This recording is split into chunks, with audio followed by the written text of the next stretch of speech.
Right, hey guys, how we doing? We're back on a video from Clyde. It's been a while since he's uploaded anything, and this is a long one. Was Coyote Starrk really the strongest Espada?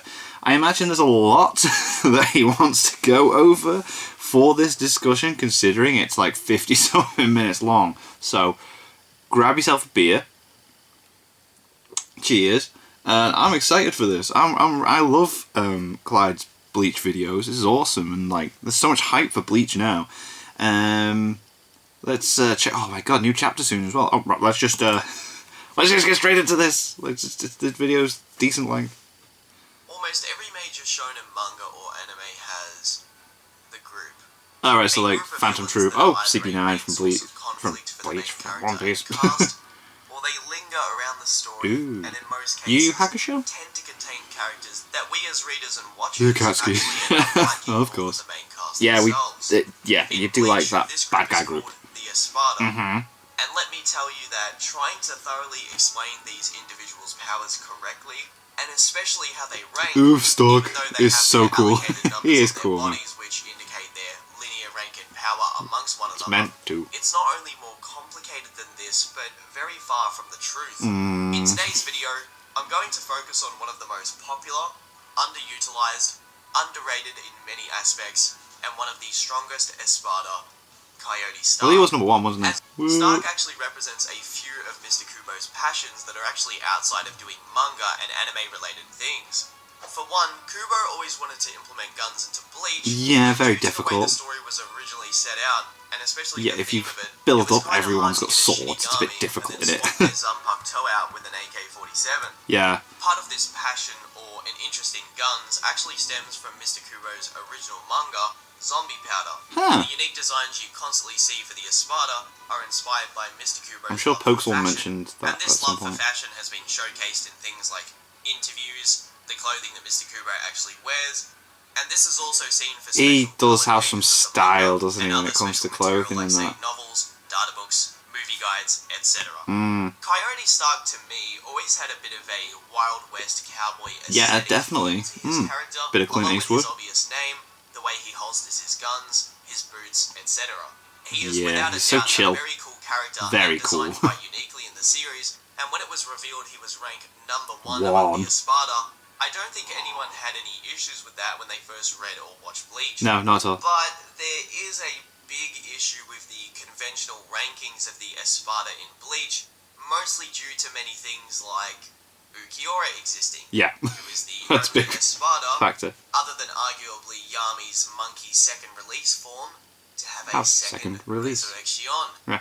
Obviously, this creates narrative implications that directly clash with the rankings originally presented to us readers and It watchers. confuses the numbers a Not little only bit, this, doesn't but it? speaking of the aforementioned Monkey Man Yami, he also creates problems, considering that he is actually rank 0 and Starrk is rank 1. Huh.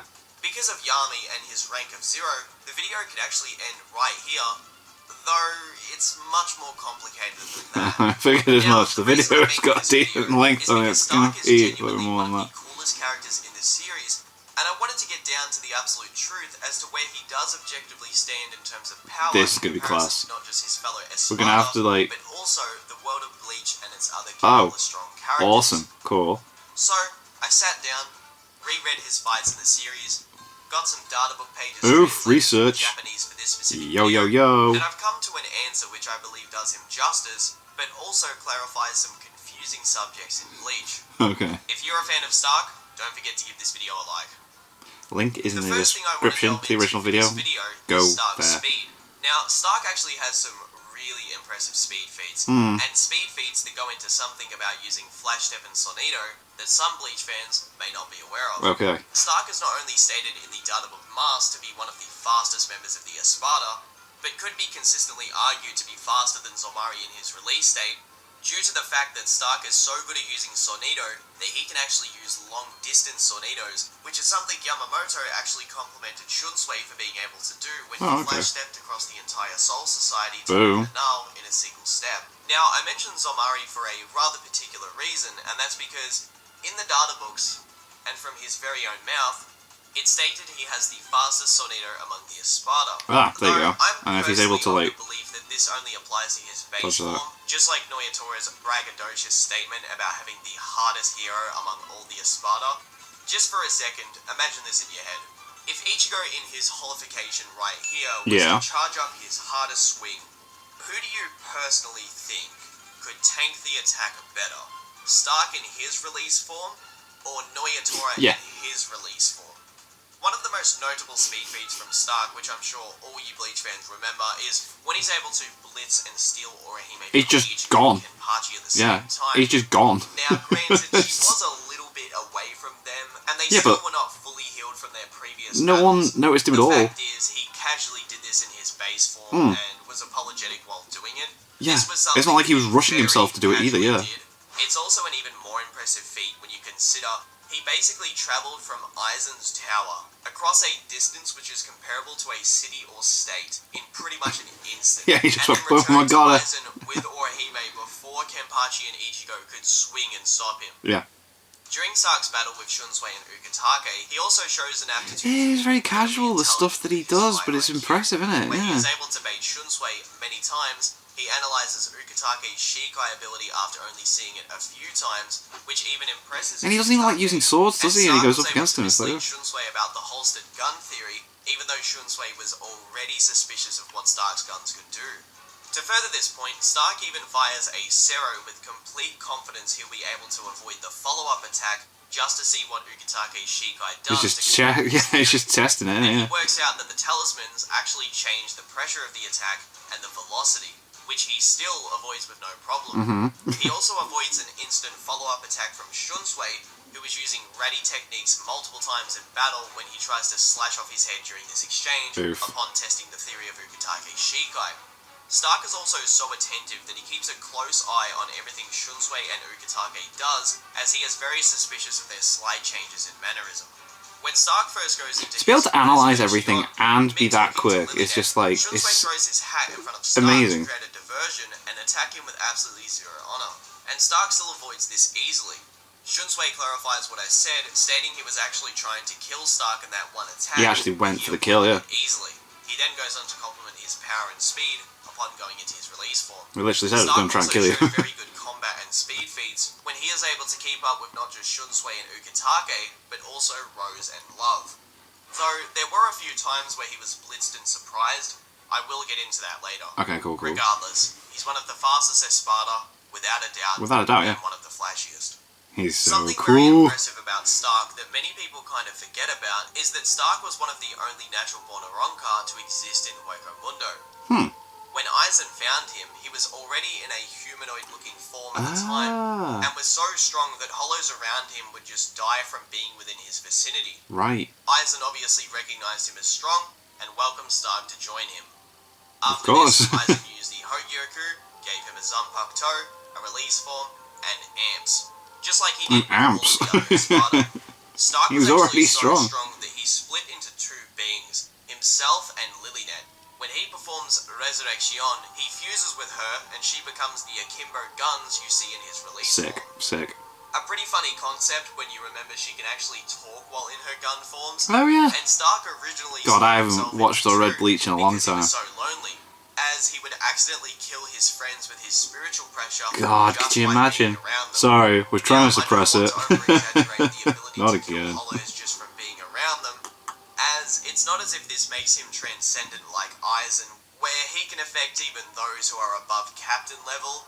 And we know that this isn't a mind-blowing feat from Stark, because just by having so many captains in Karakura Town during the war, hollows from miles away were dying, and none of the individuals there were using transcendent spiritual pressure. Right. You could say Yamamoto, but he wasn't in his Shikai nor Bonkai at this specific moment, and he definitely was not flexing his spiritual pressure. No, they weren't like Regardless, being a buffing up or anything, natural were born Arrancar and being this powerful is seriously wild, considering he just roamed around Hueco Mundo and vibed with Lilynet and killed met stuff. Aizen. Side Yeah. note, by the way, if Ukitake just killed Lilynet when he could have, does this mean that they could have defeated Stark much easier, as Stark wouldn't be able to do the fusion dance with her? The fusion Just an dance. easy side Love note, it. I mean, Shunsui was already fighting dirty, could have easily done that. When Stark Ah, well. goes into his release form, Los Lobos, He summons 2 Seto-firing guns, and this is without a doubt the coolest aspect of his release form. They look now, so these 2 sick. guns are special. One of them fires a more powerful Seto, but it fires at a rather slow rate. The other can fire like a machine gun. This technique is called, excuse my Spanish, Okay. Seto Matraleta, which Seto translates to Matraleta. Submachine Gun Zero. Right, cool. Or in Japanese, this translates to Infinite Ammunition Hollow Flash. That's cooler. Interestingly too, in the actual original version of the manga, the one which Viz didn't touch, Oh. it actually says that he can fire infinite Seros. Whoa.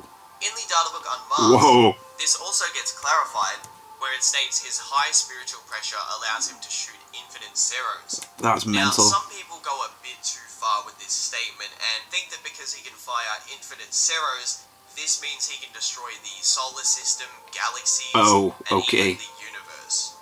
I mean, technically he could, but it would take millions It'd take a while. to billions of years, There you go. considering how hard it already is to not only get people to agree with continental to planetary feats of characters Yeah. at this point in the story, especially the higher tiers.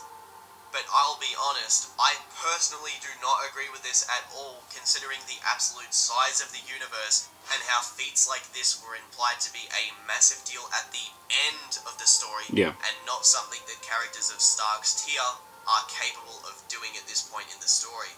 Firing infinite Seros is cool, and It's not very only cool. would I disagree to be possible. I mean, Ukiura could do Hiroshima episode 2 50 times over with no problem. But let me put it to you this way. Damn. If Momo What a had way to infinite describe spiritual that. pressure at her disposal, right? She's still the same power, but her spiritual pressure never runs out. She just has an infinite amount of spiritual pressure at her disposal. And someone said to you that this makes her universal. Would you think that that's a normal thing to say? No, not at all. Well, here's Yeah, it's another very valid. example. Cool. You give a machine gun to a random dude. Yeah. He has unlimited ammo in the magazine. Oh, amazing. Right? It never needs to be reloaded. So he can destroy the universe with it He now. just infinitely fires bullets, right? In theory, he could destroy a town with this, right? He'd just have to keep shooting everything until it vanishes to dust, right? But Not the universe. just imagine how long that would take him to do, let alone destroy the universe. Yeah. Yeah. Very valid. Very valid. Okay, we get it. Really damn cool. Yeah. And easily one of the best designs out of all of It is a Espada cool when it comes design, to man. their Resurrections. And it's pretty interesting to think that he can pretty much just spam his gun as if he's got like a modded weapon in Call of Duty or GTA. Yeah. Because in the original Japanese manga and in the data books, it does say that he can fire it Infinitely. So there you go. Damn. Also, it's kind of annoying that Stark doesn't ever just blatantly say with the other gun, right? He doesn't ever just say Gran Rey Zero or Seto Oscuras. Like, he doesn't just blatantly say that that's what the gun fires. It's just a more powerful Zero. Kind of frustrating, but anywho, we would have to assume that the more powerful handgun Zero is something like the Oscuras. If it's like the Gran Rey Zero, I mean, when Grimjow fired it, it was such a big deal that it almost wiped out Los Noches by accident. Boom. Just a little side note, you know, it is what it is. Regardless, Shunsui being able to tank that Zero is very impressive and actually a bad thing for Stark scaling, especially when Shunsui says, no, you may have gotten stronger by releasing, but ordinary Zero won't... Keyword here is Ordinary. ordinary Zero, implying singular Zeros from his gun, even in his release state, don't actually impress him. Yeah. But the volume of being able to fire 1,000 in a second if he wants does impress him. We Right. also know that this is consistent because the actual volume of Zeros is the thing that obviously bothers Shunsui. Yeah. Oh, right. Okay. So it's not like he's like, whoa, it's so strong. It's damn. That's really fast. That's a lot. He was off guard. Shunsui then returns to the battle and later starts using his Shikai techniques. So one of the biggest talking points in the battle between Stark and Shunsui But he / pushed him to use his Ukitake Bankai. is that, well, Shunsui was planning to use his Bankai in the battle, and this is true, he was going to use it. Right. The issue that comes up when it comes to this topic is that just because he was going to use his Bankai doesn't mean the fight was going to be competitive. Right. Especially when it comes to how the Bankai actually works. It's actually perfectly suited to battle a character like Stark, as Lily Barrow only survived the Bankai because he can transform many times, regenerate, and had intangibility for the most part in The the whole battle. light thing's And so another point weird that is with the continuously brought up in relation to this battle is that the enemies near the end. Stark never tries in the fight. This is a common thing that you With the always hear. Quincy's. Oh, Stark wasn't being serious. Stark didn't go all out. Stark was fighting. Was too depressed. You could see his full potential, etc. And as Just I'll wasn't further feeling go it. into, this notion that Stark wasn't trying at all whatsoever is just blatantly false. Yeah, there's no as way he wasn't does try trying. many times to defeat his opponents, but almost all of them in these battles are actually relative to him in power and can keep up with him even in 1v1 battles. Is he stronger than most of them? Absolutely. Like, there's no doubt about that. He's stronger than them, but the difference in power between them isn't as dominant as like when, say, Ulquiorra used his first resurrection to almost behead Ichigo, and Ichigo was so much slower than him that the synapses in his brain couldn't fire quick enough to comprehend Ulquiorra throwing a second lance, all in the span of a single motion with one arm, being perceived by his eyes. From his perspective, he's seen one getting thrown. In But there was actually two. Ulquiorra was Yeah. so much stronger and so much faster. There was a than he massive throwing difference two. at that point, weren't there? A few of the biggest things which actually downplay Stark's power is a couple of things I found upon rereading the manga and the data books. Cool, go on. For starters, Stark actually has a lot of trouble with Shunsui Ukitake, and when he fights Rose and Love, he says some particular things that downplay his own power a lot, compared to feats shown by, say, Ulquiorra and Yami in their respective battles. When Stark actually uses his strongest technique, which involves summoning the wolves in Those battle, wolves, yeah. interestingly enough, when I was rereading this fight, Kubo draws this really cool panel here where it shows Stark's mouth closed, then it shows a part of the page where it's open, and he says, Let's go Stark. Stark. Now, when I was trying to find the actual name of this technique, I couldn't really find it anywhere, not even on the wiki, but now to my understanding, I'm pretty sure this technique with the wolves is actually just called Stark, or Stark Wolves. Not really a big deal, but something I actually wanted to highlight in this video, because I found it quite cool that he himself refers to the technique As Stark. Let's go Stark, when that's meant to be him. Pretty cool little nuance thing there from Mr. Kubo. Alright. But anywho, interestingly, Love and Rose initially refer to this technique as flames, or Zero Flames. Could that not be him like trying to motivate But then they himself to also go say though? that I mean, the you could technique look at that a is different way. magic. Could be They him say trying this to more than once. get Now, himself I'm not going sure for the where fight. Mr. Kubo was going But, with no. this, and if he had further plans to delve into stuff like this, but It's like, you know, when you're like essentially the trying to get reason something, you're why like, they oh come wrongly on, interpret you say it this to yourself, let's technique go. in a weird way, like say magic, is because this technique isn't using spiritual pressure or normal attacks like say a Zero. It's actually a technique which is formed by that of the soul, and this is why Oh, wow. Lily Net eventually disappears once they're all detonated. But the reason why this part of the battle is extremely relevant to the point I'm about to make is because Stark makes this really odd statement which sort of downplays his own power. He says, it's not a Zero. A Zero alone wouldn't have been powerful enough to hurt people as strong as you. Oh, okay, cool. And he's saying this to Love and Rose, who get hit by the wolves, and they survive the attack. Not only did he say that a Zero wouldn't be enough, but this implies that even the more powerful Zero Isn't strong enough for it. wouldn't be enough to finish them off, and even with his most powerful technique, they still survive point-blank explosions from the attacks. And that's meant to be stronger than the which they didn't Zeros. know how to defend themselves against because of how weird the technique was. Dividing one's own soul, tearing it apart, each half treating the other as a partner, as a weapon. Those wolf bullets are Stark, but they are Lilynet too. They are the Primera Espada, Coyote Starrk, and Lilynet Gingerback's ability. And what's crazy about this is that during the holification training for Ichigo, there are multiple times where it's stated all of the Visors who are fighting the deformed Vasto Lorde are actually fighting seriously, and in Lisa's words, God, right, okay. she believes that death will be the end result if they don't end things They quickly. don't do it quick, They yeah. are constantly surprised in battle with this thing. And this version of Ichigo and this version of his Hollow isn't even conscious at the time because White It's is just actually told rapid, to isn't it? Ichigo It's just while this so battle takes ravid. place, and it's Or what's the word I'm trying to think of? Yeah, it's just absolutely going absolutely power off as the mental. badge is still unbroken and it's deformed, right? It's not even like the full Vasto Lorde which we do see. And he passively gets much stronger through the Yeah, he's throwing them around. invasion, and throughout all the battles he had since then. we once again actually do get to see the full power of the Bastard Lord, Against one that isn't in this Ulquiorra. deformed state when it battles Ulquiorra. Yeah.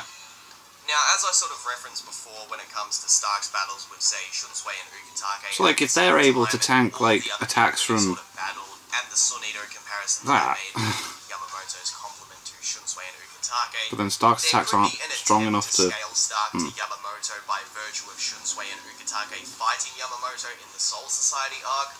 Though, again, what if Shunsui's Bankai amped his normal stats so much that he actually just one-shot Stark? The difference between the two, again, like I showed with the Ulquiorra and Ichigo example, it's not like it was heaven and earth in difference, like Shunsui was still very relative to Resurrection Stark.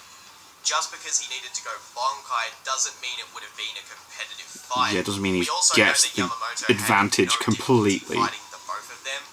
Even them just standing in the presence of his flames was intimidating enough. Yeah. And all three of them in this battle weren't going full power anyway. So that fight is irrelevant to this conversation. You could follow up and say, but Clyde, didn't you just say that Yamamoto was impressed by something that Shunsui and Ukitake did? Yeah, that's true, but it was more like a father patting his son on the head, like, oh, that's really cool. Well Shunsui and done, Ukitake. you're doing you guys great. Use flash tips over Yeah. a large distance. That's really impressive. Yeah, I like I that. still beat you here, even though you headed in this direction before me. Weird. If you want an example of how drastic Underhanded the fight compliment. would change with the transformation of Bankai, Ichigo and Byakuya were pretty neck-to-neck in battle. Then look what happened when Byakuya went Bankai. Just an example of what could happen. Again, Shunsui was already relative to Stark, so if he went Bankai, all of his stats like his Kidos, his slashing ability, and then his access to all the different stages of his Bankai, it wouldn't have been a good thing for Stark. No. Just like the Yamamoto example, I've also seen people try to scale Stark all the way to the war with the Shunsui comparison. Oh god, okay. But if all of the Espada are on a linear scale with the evidence I provided, it literally makes zero difference to how he would rank unless he was specifically stated to have trained or gotten stronger in the time. Yeah, like Grimjow. Yeah, because Grimjow's like has actually been working on himself, hasn't he? Because the series accelerated with the time skip, and certain characters got stronger, especially the captains. How much did Shunsui train? Again, if Shunsui does go Bankai and one-shot Stark, yet Lilibara could survive and keep up with it, how does that still scale him to the high tiers of the war? There's no way. It honestly is kind of irrelevant to this video, but I do see this quite a lot, so I thought it would be worth mentioning. And one more other thing when it comes to the whole, Shunsui and Ukitake fought Yamamoto, in a 2v1. Therefore, Stark must be in the same echelon as Yamamoto when it comes to power. It's actually possible that Shunsui and Ukitake fighting together as a team against Stark would have led to them winning pretty comfortably because they didn't really get to do anything. Like, Wonderwise comes out of nowhere, their little plan begins, and he just, stabs Ukitake in the back without him realizing, so it's kind of like we got robbed of that potential battle. The actual fight, Ukitake it doesn't happen. Fighting together as a team is a substitute for Shunsui using his Bankai. We'll never know! Again, they probably could have won together, who knows. Yamamoto did complement their potential quite a lot in their battle, so obviously when they work together they're going to be a massive problem. Yeah. Also, there was a very specific question asked to Kubo many years ago, which is on the screen right now, and it essentially involved the question of, what if Shunsui's Bankai was, say, used against Aizen? And Kubo doesn't dismiss the idea of Aizen just confidently slapping him with one hand. He sort of implies that the Bankai itself is actually Shunsui's quite appeal a big is deal. not to defeat Now, Aizen, this is but let the irrelevant to readers my think personal that. feelings about Shunsui versus Aizen. I'm not even trying to bring that up, but it's a pretty interesting thing when you consider, yeah, that Bankai actually was pretty OP, huh, when it was shown in the war. Yeah. When diving into this, It was kind of cool that they just video, kept stuff for I later. want to be absolutely clear with all of you. I am not against the idea of Stark being the strongest Espada and being above both Ulquiorra and Yami. Okay. Though the stuff I'm about to show Definite music. makes We are arguing getting this statistical position now. incredibly hard, even as someone who is a fan of Stark. While rereading Bleach, I started to notice a lot of very nuanced things about the subplot of Aizen developing Ichigo's powers, and how it actually ended up influencing many other characters, their abilities, and their purpose in the Along the story. way. For example, it's stated in the Bleach novel Spirits Are Forever With You that one of Aizen's contingency plans was to trap Kenpachi in Hueco Mundo until he had the power of immortality with the Hogyoku transformations. Right. This was probably due to the fact that Aizen was aware of the potential Kenpachi actually had as the original Kenpachi, 'cause that especially with the time Bankai is something else when he gets there. past, and Aizen was being very safe around the idea that he may awaken those powers in a potential battle, just like how Kenpachi did. Doesn't want that to happen at like the wrong time. Does this mean that Aizen is scared of Kenpachi? Not necessarily. No, he's just but his being thought safe. process to be safe around a potential battle with him is very important. If you recall that when Aizen left Hueco Mundo with Gin and Tosen to go to Katakura Town to start the war with the Shinigami, he actually left Hueco Mundo entirely in Ulquiorra's hands. Yeah, he was like, you look after it. It was essentially his responsibility. Interestingly, Yami has actually stated in one of the Bleach data books that the only reason he spent time with Ulquiorra was because he actually respected his strength and didn't care for the others. In Bleach Unmasked, it's even stated that Yami felt despair when Ulquiorra died, showing supporting evidence of this unspoken respect the Espada No. 0 had for Ulquiorra. Right, Funnily enough, it's like he's strong enough to chill with me. That's cool. That he makes about Ulquiorra and Grimmjow, especially in regards to their strength. But this is obviously a farce because at the time, Ulquiorra is dead. Anytime Ulquiorra was actually shown with Yami, Yami always respected what he said and listened to him. Yeah, he just listened to him, didn't he? He was like, alright, cool. Ichigo was him being cocky because Ulquiorra was dead. But the data books actually tell us how he was actually feeling when Ulquiorra died, and it wasn't a positive thing. In fact, Yami even said that he had planned to go and help Ulquiorra above the canopy of Los Noches once he was done with his battle. By the way, just a side note, that would have been crazy. Yeah, that would have been mental. Jesus Christ. Second release Yami and second release Ulquiorra. Now, if you don't consider Yami's transformation another resurrection just because he didn't verbally say second release, that's okay. But regardless of such, it would be a second form, so second release Ulquiorra, second release Yami fighting the Vasto Lord. That would be sick. That would have been absolutely crazy. Yeah, it would have been amazing. There are also statements in the data books that say word for word that Aizen sent Ulquiorra on more missions than any other Espada, and he was most likely his favorite Espada. This would explain why he allocated Ulquiorra and Yami to go and check on Ichigo's Yeah, it was constantly like, if anyone scouted anywhere, it was those two, weren't it? Responsibility, and this would also explain why he left the responsibility of Hueco Mundo entirely in Ulquiorra's hands. Something else which actually stuck out to me in regards to Ulquiorra and why he feels very special among the Espada, even though he's technically only ranked, quotation marks, number 4, is that traditionally in Japan, the number 4 is seen as unlucky because it is sometimes pronounced she, or she, which is the word for death. Ishni-san, Sometimes she. Rooms with 4 don't even exist in hospitals or hotels, particularly in the maternity section of a hospital. In fact, the room number 43 is avoided because it can literally mean... Wow, that's so cool! I mean, it's not cool, but like the whole thing behind it's cool. It wouldn't surprise me if this was done on purpose Wow. in relation to giving Ulquiorra a fake number which revolves around death because of how nihilistic his character is. He kills Ichigo multiple times, and then secretly the entire series, he has stuff that the other Espada do not. Further indications of this would be that if Aizen actually does know of his second release form, that means he secretly gave Ulquiorra and Yami power-ups that the other Espada do not have. And this would make sense with how Aizen was constantly watching Ichigo's powers develop since he was a child, and in the anime version, he had a screen which let him watch the battles Ichigo partook in. So weird. Alongside this, it would make sense that Aizen had given Ulquiorra certain power-ups to help develop Ichigo's powers. Yeah, he wants him to fight him so that he can, like, version of White, which was much weaker, and he also stated he knew that against Grimmjow he mastered Holification, and against Ulquiorra with a dark silhouette of the second resurrection, he states that he awakened something greater. In your battle with Ulquiorra, you seem to have gained an even greater power.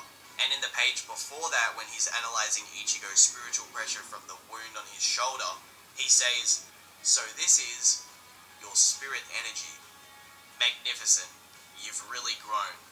Just as I envisioned." Yeah, just like he wanted. This wording from Aizen is very fascinating, because he is aware of the Vasto Lorde form which White can actually be in, is fascinating when compared to how he views the Espada in Katakura Town.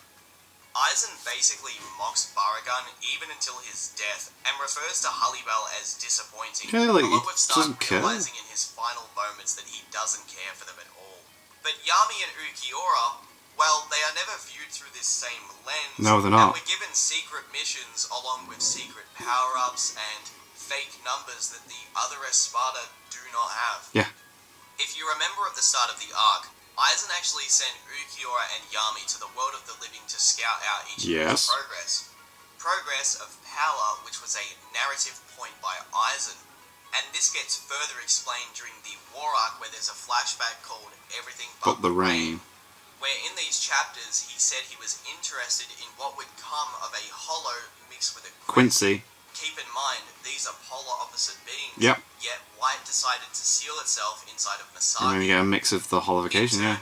This led to being Ichigo, a hybrid of pretty much Everything. everything. Yeah, everything. Now, sending Ukiura and Yami to the real world is rather interesting because he tells them to be wary of 3 individuals. These 3 turn out to be Isshin, Urahara, and Yoruichi. I originally thought years ago that the 3rd might be Ichigo, though that makes no sense because they were sent there to scout and see his power, yeah. but they were warned about 3 separate others. Later on, during the Katakura Town War, where Isshin, Yoruichi, and Urahara all face off against Aizen, well, in the manga, it clearly shows us that these were the 3 aforementioned individuals that he was referring to. On top of this, Urahara even makes special anti-hero armor as Yoruichi just from hitting a weaker Yami who was nowhere near as strong as he was later on, as Chad refers to him as being much, much stronger than when he first faced him, and Yami states that for him to perform a full release, he must store energy away for a while. Well, Yoruichi said she was surprised by how strong Yami was, and her body was damaged so much that Urahara made special armor specifically to combat this problem. Fight against it, yeah. In the past, when first seeing this battle between Yoruichi, Isshin, Urahara, and Aizen, you just assumed that they came prepared for Aizen with this armor. Though they had no idea he was going to transform. Right, that's kind of cool, yeah, so it was intended for Yami, it was right. in fact made as a response to how strong Yami and Ukiura were seen. Right, yeah, they were prepping for them, right. It's plausible to say that they just made this in general because they were like, whoa, the hero of those hollows was ridiculous. If we run into any more of these Espada, we need to come prepared. If you remember, during the original encounter with Yoruichi and Urahara versus Ukiura and Yami, Ukiura in his base form slapped away one of Urahara's just like that, yeah, didn't care. hand, and this attack was meant to kill Yami. So, there's something they gauge straight away, it's like, whoa, okay, they're capable of doing that. The data books actually indicate that this would have killed her, and Ukiura isn't intimidated by Urahara or Yoruichi. Doesn't care. Yeah. This further shows us readers and watchers that Aizen, although he warned them about those potential 3, he wasn't worried they'd just go out there and die on a scouting mission. It's very obvious he sent them out there because he thought that they would be able to handle walk into them. themselves. Yeah, yeah. Also, Yoruichi states to Urahara she thinks she should have used Shunko in this battle against Yami and Ukiura, something she had to use against an Aizen who wasn't even trying just to get a surprise attack to connect. It would actually be pretty cool if one of the data books would tell us what Shunko's multiplier is, because that form was one of the coolest things that was barely shown again in the series. Like, yeah. Did Soifon not really whip it out again? You know, just saying it's sort of like a little Kaioken power-up for Yoruichi and Soifon. It happens in Shonen though, doesn't it? Like, you get one random technique that happens and then they just don't use it again later on. Isshin, Urahara, and Yoruichi stuff is going to be, well, they fought Transcendent Aizen. What are you talking about? They're in a completely different league to Yami and Ukiura. The problem is that none of them could have even beaten Aizen in his Shikai/base in a one-on-one fight, let alone his Transcendent forms, as we know he was messing around with them the entire time. Yeah. And Aizen, while in his Shikai/base, was subjugating the Hogyoku and feeding it spiritual pressure of his own mid-battle. So everything that happened between him and Isshin, he was nerfed during that fight. Aizen was also, in Urahara's words, fighting differently to how he usually does. And even with that being said, just because Isshin surprise flicked him doesn't mean Aizen was losing the fight. He was zipping around the battlefield and casually whipping out Kitos against Ishin like nothing. I feel like he was enjoying himself. He purposely stopped using his Shikai against He's being the villain where it's like, oh, wait till they see what I can actually do. Serious in any of these battles, and was also fighting out of character in Urahara's words. Yeah, he was This is chilling. also further backed by the fact that when he has a 1v3 fight with all of them, he is able to one-shot all three of them. They're when just he down. stops messing around. Yeah. And he does it very easily. Mm-hmm. The only three individuals Aizen had contingency plans for are Yamamoto, Kenpachi, and Ichigo. But with Ichigo, his plan is mostly about developing his powers. He wants him to get because he knows stronger. The potential of the Yeah. Vasto Lorde, and wants to have a good battle with Ichigo. Someone who is a hybrid of every major race in the series. Hollow, On top of Quincy, the comment Ichigo made to and- Urahara, where he said Aizen actually wanted to lose the entire I forget time. the Soul He Reaper. said he could feel the loneliness from his blade. He felt someone who was cursed by being too strong, and he wanted to be surpassed. All of this connects to the underlying subplot of Aizen having an interest in Ichigo's potential. I've seen many people bring up the idea that it's even possible that Aizen purposefully destroyed the cleaner to not just test his powers, which that feat's absolutely insane. And That is ridiculous that he was able to do that. But it's very possible that the reason he destroyed the cleaner was because both he and Gin kept bringing up the idea that Ichigo has much more potential. So, Gin give says him the this time fight to with do Ichigo that. is something very particular, like he's expecting Ichigo to hurry up and get stronger because, you know, he's secretly hoping, okay, Ichigo might be the one that can take down Aizen, but Aizen is expecting him to get stronger because he wants that battle that he's craving. This is also shown. That is interesting. That's really cool. Never thought about that. Devour Ichigo if he doesn't get strong enough, and he says to Gin that he's going to hang all of Ichigo's friends outside of Katakura Town so that he sees their bodies, which will accelerate Jesus. Ichigo to get stronger and most likely transform in some way. Now, it's very true that there's no way he could have predicted things like the Dongai form or the Mugetsu, right? Yeah. As this has shown that he's quite surprised by the Very rules. surprised. He's He like, actually what doesn't the even actual hell is understand going on here? like at first he thinks that he's Wow, this I'm meant to be the pressure. That's pinnacle. not the case. It turns out that he just can't sense Ichigo because he's so much stronger than him. Yeah. I think realistically, if you go with the Dongai theory, where you do assume that he destroyed the cleaner on purpose to, you know, give Ichigo the ability to get stronger, he was expecting him to train in there, buff the form that he currently has, and by seeing the bodies of his fellow classmates and friends hung up around Katakura Town before he enters, this would either trigger the Vasto Lorde Rage. transformation, or Rage. Vasto Lorde would be even stronger than the power he could sense in Ichigo's spiritual pressure. Interestingly, if you consider the Bleach movie Hellverse canon, Which it this helps out a lot pretty much with is. Ichigo's scaling, as he is the one who actually fights the Vasto Lorde, can block Seros from it with his own Seros, and has techniques more powerful than those said Seros. Also, when all of the guys in Hell are watching Ichigo's battle to see if he's strong enough to potentially cut the chains of Hell, just from analysing the battle with Ukiura, they believe that during that battle he was strong enough to potentially cut the chains of Hell. Yeah. In the Bleach Hellverse movie, Yamamoto states that cutting the chains of Hell is something he considered impossible. Yeah, it's like, whoa, Meaning he you doesn't can't do believe it. that this is something he could do He could do himself. Right, yeah. Ukiura, who was off guard, let me be clear with this, right? He literally says to the Vasto Lorde, straight to his face, right? He says, hey, finish me off at Do point it. blank with Do the it a Zero. day. I Do give it. up, you're stronger. It's all over, right?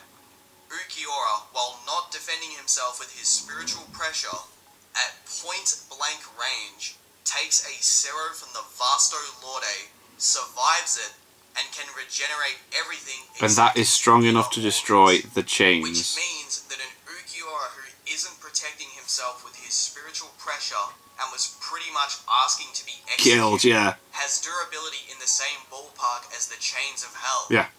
And Yamamoto, who was someone Aizen was unsure if he could beat He in a didn't fight, think he could do it. and made an entire being with the Hogyoku with the sole purpose of sealing Him away. Yamamoto's Bankai Yeah. to prevent this potential battle to the death, said he thought cutting them Was impossible. would be impossible. Yeah. Even if you throw away all of my Hellverse scaling, right, and you don't consider the movie canon, which that's completely fine. If you don't consider Hellverse canon, I'm not against that, right? I think that's fair. You know, Yeah. that's fair to say. I personally think it's relevant just because of the statements made where Kubo says Kubo was that actually involved with battle it, wasn't he? between I was the just Vasto like, Lorde yeah. and Ukiura was actually how he envisioned the original Mhm. one to be. So we're essentially getting the real The version actual of that fight. fight. Yeah, the actual fight, yeah. Competitive, and again, it doesn't really change much except make Ukiura look even better, but even with that being Yeah. said, it doesn't change too much about what I said. It does make him look a lot Aizen, cooler. the main source of canon, which is the manga, believes the Vasto Lorde is a greater power, but talks in an extremely negative tone about the Espada in Katakura Town, and anticipates Ichigo's power in his potential battle with him in the future. I want to reiterate once more, Aizen even says he'll hang Ichigo's friends' dead bodies outside of so Katakura dark. Town to further develop these powers. That's how serious he is about Ichigo's potential powers that he never even really seen wants to fight, see it. but Yeah. knows defeated Ukiura. Another interesting thing to consider is that if Aizen created Ukiura's second release form, this means he planned for all of this to happen, and for Yami and Ukiura to be the secret strongest Espada, who were also given fake ranks. But if Aizen actually doesn't know about Ukiura's second release, which Ukiura claims, this means that the form's multiplier could be way stronger than we as readers I don't see how Aizen wouldn't know about it though. He's too meticulous about his plans. He actually says some stuff that's very specific when he gets closer and closer to Ukiura, who had just transformed into his second release. What? What is this? It's coming from above the canopy. What is this? Is it spiritual energy? It's so different. It's not like any spiritual energy I felt before. It's not that it's powerful or massive. It's alien. It's so thick and heavy it almost feels like something other than spiritual energy. It feels like there's an ocean above the sky. What is it? This is bad. This is a reaction which Udiu didn't have to anything else earlier in the story, especially in the Soul Society arc. And other characters make note of how thick the atmosphere feels, and then how it changes once Ukiura passes. Throughout the entire battle, they could feel this ocean of spiritual pressure, all from his second release. Further evidence that shows that Ukiura's powers are rather unique compared to the other Espada are actually the fact that, as I said This has earlier, been a really good his video. first I'm release loving also this. seems insanely strong. Like, when he transforms into it, the difference in power between him and Ichigo is very considerable. And also, when he does transform, it rains spiritual pressure. Yeah, like it's everywhere, yeah. Lost Noches. And the Skull Hollow Rudborn can actually sense that Ukiura has transformed, and he makes a very specific note of this being a big deal.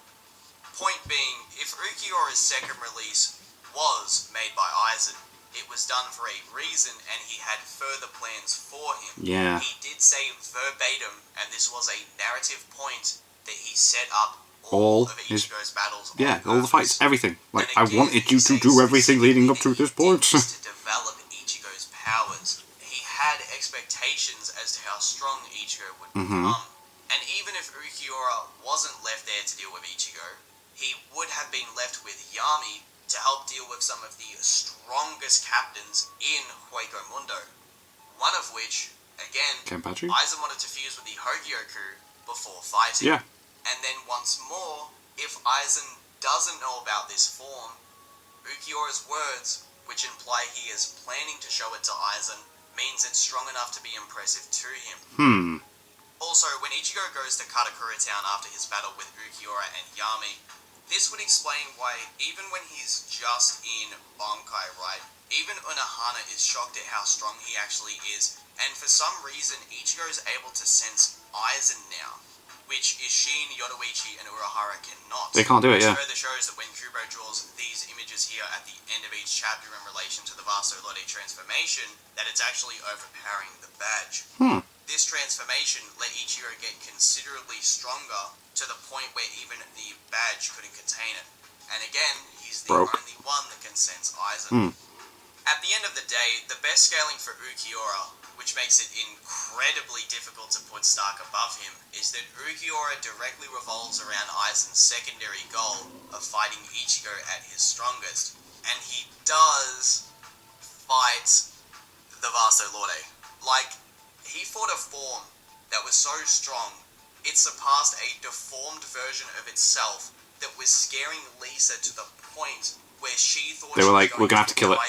Yeah, we're gonna have to kill it. Against the Resurrection Halibel, when went in solo multiple times, sometimes while not even holified, and wasn't intimidated by her at all to the same degree. Yeah. Listen, I don't want to keep banging this drum, but Ukiura directly scales to a character that far surpasses all of the Espada, and some people, for whatever reason, right, they act like they fell down a flight of stairs and lost their memory whenever this topic gets brought up. Like, Yeah. do you all have Alzheimer's, bro? Like, Ukiura literally fought the Vaso Lorde and was able to block its attacks and was somewhat relative to it. Talk like, I don't know, point like, blank. am I insane? Like, because I feel like I am whenever I Yeah. scale the Espada. This just blows my mind. It's almost as bad as the Kakazu over pain arguments or Moetora competing in Espada because of his hero. Anyway, as for Yami, he was left in Hueco Mundo, I love it. like Ukiura, wasn't summoned to go with Aizen, Oh. is secretly number 0, infinitely gets stronger with anger, Yeah. is stated to have the highest spiritual pressure of all Espada in the data books, and fought Kenpachi and Byakuya at the same time. That's It's impressive. almost like Yami was perfectly designed for Kenpachi as he Yeah. infinitely gets stronger, and Kenpachi has all of his That thing where he hidden gets power getting that Aizen stronger, was worried yeah. about. Sadly for Yami, he had to fight Byakuya at the same time too, who had trained non-stop during the months after losing to Ichigo, and has speed that surpasses the quote-unquote fastest Sonido user, Zomari, which also debunks the idea that Yami is a slow character just because he is large. It's most likely that due to his low intelligence, this is why Yeah, he wasn't very clever, was he? Like, that's why, probably why he just did angry, everything does, like, Ukiura his said. ballas, which make him 20 times faster. Also, a lot of you may not remember this, but when Ukiura is showing all of those floating TV screen things to Orihime when they're in the Dongai, and Yeah. he's saying, I'm going to kill all of your friends if you don't come with me, one of them actually contains Toshiro, and obviously this shouldn't be an issue, but he is not scared of Toshiro, like, at all. He blatantly implies, hey, if I wanted to, I could go Just and kill him, that like, it person. wouldn't be a Right, problem. okay. Yeah, that's interesting. I don't doubt it. So, there is one final little point I'd like to put Okay, the cool. nail in the coffin Cool, for, cool. and that is how much people exaggerate the idea of the quote-unquote amp statement from Uryu, where he says that a Ronka get a several times increase in power while in Hueco Mundo. Now, straight away, this is obviously false, as after this statement is made, it's never once ever mentioned again. That's And such the a weird only thing time to... there is Yeah, any okay. specific mentions of the major Oh, so is this why differences people think Ukiura and existing in the Yami are so secret strong? reigns of the real world Soul Society or Hueco Mundo? Yami just says he finds it harder to breathe. That's it. Ichigo and the captains never once say this might be a potential problem, nor do they say it during any battles in Hueco Mundo. Now, Uryu is a very intelligent character. I'd say he's one of the most intelligent Yeah, characters definitely, in the yeah. series. He's got especially glasses. when it comes to his age. But he isn't a Urahara or a Shikamaru type character. Chances are, either this was a plot point dropped by Kubo, Yeah, it was something maybe he wanted to dabble with and just forgotten, went, nah. or Uryu is just a faulty narrator and made an incorrect analysis of the situation. People are allowed to be wrong. Not only would this contradict many narrative elements, Just because someone says it's a never statement mentioned doesn't make it true. post-Uryu. Now, some people may say, Clyde, but what about Chad? When he was in Hueco Mundo, he made a note that his powers feel like they're a little bit like, you know, they're a bit more aggressive or more powerful, or they're starting to come out a bit more. Well, I actually believe that it's just the case that Hueco Mundo triggered his abilities more. That in itself is also a plot point which I believe Kubo dropped, because the idea of him having like the power of the devil or something like that would have been so damn cool. And then on Yeah, that top would of have been amazing. too, like Chad gets wasted later. We could have had a Hell arc by Kubo where he draws his own version of Satan. I mean, if you look at Ukiura's That would second have been release, amazing. it's got a very Satan-esque type aesthetic to it, Yeah. right? Imagine how overpowered and cool he would have made Satan look. But anyway, to answer that point, it increased in power for Chad, who is so weak that even with his most powerful punch, which he said he was using to try and finish Noyatora in one blow, it didn't even do anything to his base form. Yeah, so, he's yeah. not a good indicator of a massive Not at increase all. in power, considering he's No. actually not that strong. As it was stated, this high density of Reishi in Hueco Mundo basically just allows small hollows to exist purely from consuming the air, and they don't actually have to eat. Now, I know many people out there badly want this to be a real thing so that characters like Hallibell, Baragan, and Stark casually just annihilate Yami and Ukiura with a single Zero. But sadly, this just isn't Not the case. Yeah. Again, it makes absolutely zero narrative sense, and if you want to, you could literally just argue, right, that if Hallibell, Baragan, and Stark went into Hueco Mundo, the difference in power between themselves and Ukiura and Yami in their second forms would still be so large that it wouldn't make a difference. One of the saddest parts about Stark's character is easily the pure fact that he didn't actually need to die. Yeah. In fact, he didn't even need to fight at all in the story. And his end doesn't feel like there is any completeness to his character, nor justification for his sad end. The Hollow who started out all alone found camaraderie in a man who actually seen him as nothing but a tool. Stark, who was surrounded by those who only acted as a farce of a team due to a leader keeping them from ripping each other's heads off, Yeah. and his only close friend vanishing from his life in a meaningless battle. In Stark's final moments, he realized he was fighting for what was essentially a lie.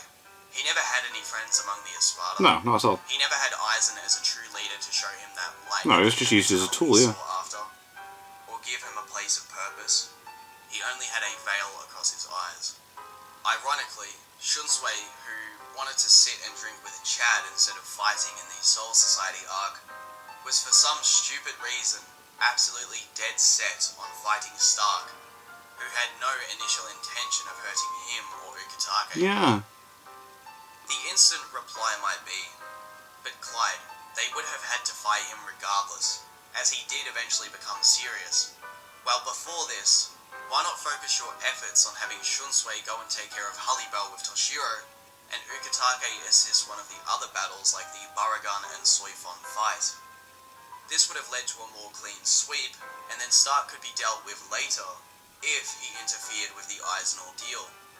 We may have even seen a moment in the story where we actually see Stark aim his gun at Aizen as a way to revolt against him. That would have been cool. When he realized that he did not care for any of At them all, yeah. Vengeance! A character who was born into a world of solitude left the world with nothing but himself. Coyote Starrk, a character that is not only underappreciated in his battles, but underappreciated in his narrative impact. When I think of how he was introduced for such a brief amount of time, then exited the story in such a quick manner, Yeah, it was quite quick, wasn't it? his character, in retrospect, feels a sense of implicit loneliness. Coyote Starrk, the Primera Espada.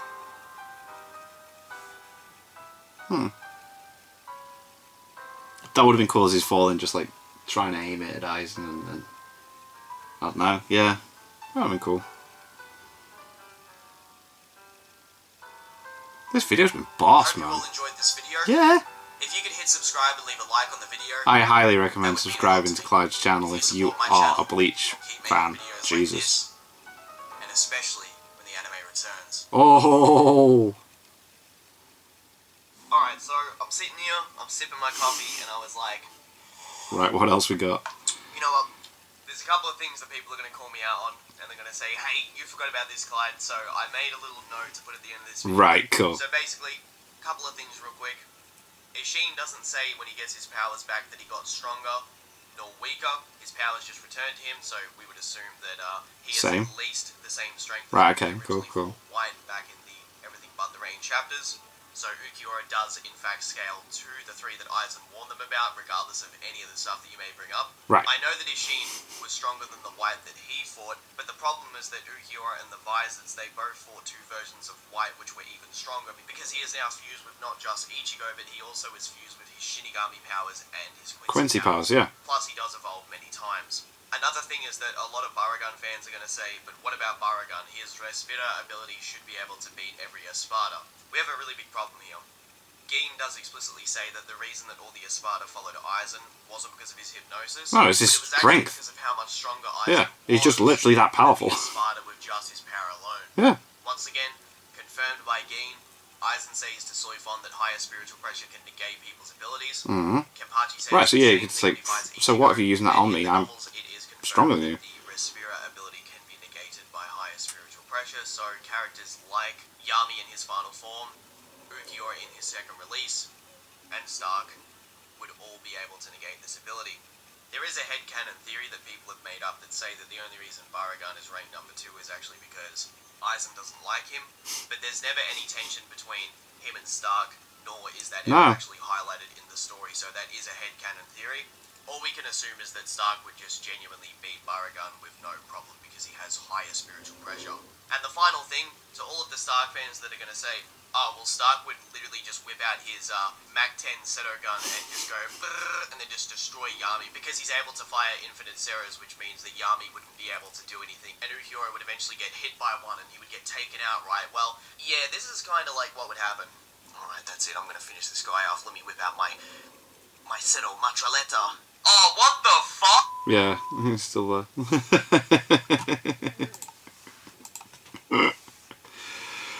Oh, mate, that was class. That was really good. I like how we had the whole setup of Stark, and then it's like, right, okay, so Stark was cool and all, but this is how strong everyone else was.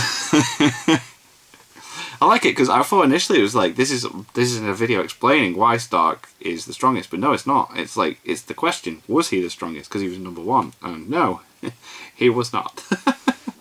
And I think that video really does a good job at explaining why. That was amazing. It's been ages since you've uploaded anything, Clyde. I absolutely love your Bleach videos. That was amazing. That was really good, that. And class. Well put together. Very, very informative. I look forward to more videos. Don't leave us waiting for, like, what's it been, like 9 months since you uploaded a video before this? That's crazy. So yeah, that was class. That was really cool. Some things that I never thought of pointed out as well. It's like, well, so even the thing in the tunnel, to think that maybe Aizen purposely did it so that Ichigo could actually train there. It's like, wow, did he really plan that far forward? So yeah, that was awesome. Thank you to my patrons. If you want to have your name at the end of every video that I upload, link is in the description to the Patreon page. $1 a month is all I ask to help support the channel. That is greatly appreciated. Thank you guys very much for that. And thank you all for watching. What did you guys think of that? What did you guys think of this? Click like, subscribe if you haven't already, leave comments down below. Let me know what I should watch and discuss in future videos. And I'll see you guys. It's all of you guys. It's down. Bye.